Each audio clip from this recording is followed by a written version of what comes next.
I speak, and through me sings Ifre. My tales are echoes of songs he once sang, of threads woven by his throat into tapestries ingrained in the minds of we faithful. The calls of birds, twinkles of stars, and lap of the sea live within me. I do not spin in terms of whats, but rather in whens. The now of the songs that fill me consider the seas and skies, and that sea and sky beyond those of Mundus, Aetherius. So I may speak on any of these concerns, for now. Ifre taught the birds to sing and the waves to lap against the beach. Through Ifre's song, he also gained sight perception of all that occurs within the sight of birds and the reflection of waters. And he echoes their songs and crashing waves. Of course, he sees and hears nothing, for Ifre is now the earth bones, the frame upon which nature is laid and woven. His sight perception and song echo instead are loomed through his bones and woven into tapestries of song for we mortals to study. The sea is all-enclosing, the water that encircles all of Mundus. The birds call out that which occurs over land to the sea, which reflects and echoes that song. Through study of the sea's mystery, it is possible to interpret Ifre's song tapestry. You already do, as do all mortals. Your frame of perception of the world is your own bones, akin to the earth bones. It is as possible to see into your own future and world as it is to immerse the self in hysteria with no fear.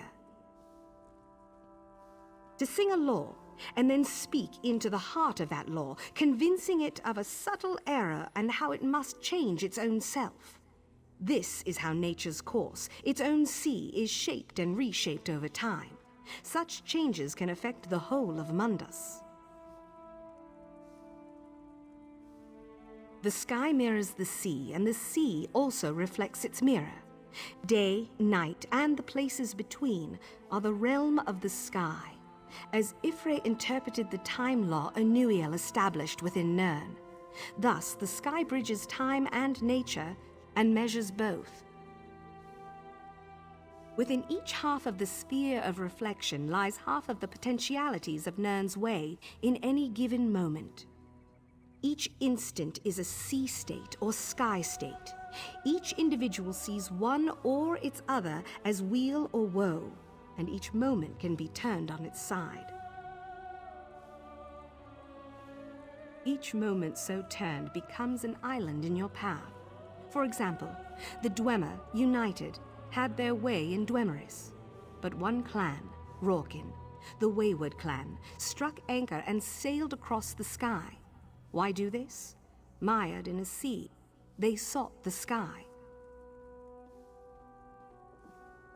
Yes, change is wrought in Nirn in 6 ways, and the turning of islands is one of these, often described by others in other terms.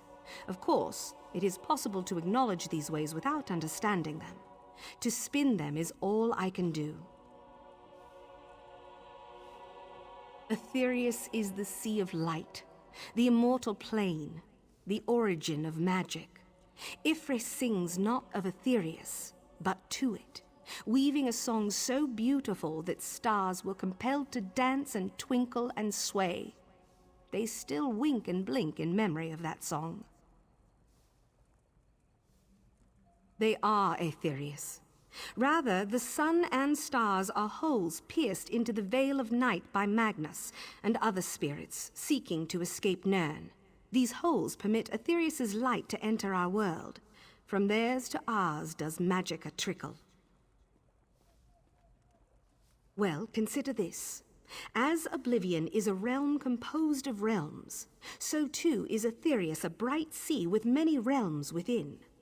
Each of these stars is a window into these realms, and as these realms move, so too do they move, or close like doors.